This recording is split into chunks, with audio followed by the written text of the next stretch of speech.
Hello guys, welcome back to my channel. Today I'm going to show the different types of USB connectors.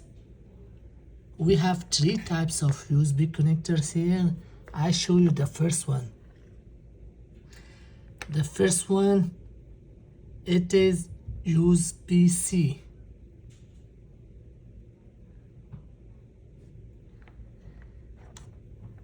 This type of USB connector is USB-A. If it is in blue color inside, it should be USB 3, USB A 3.0. This types of port shows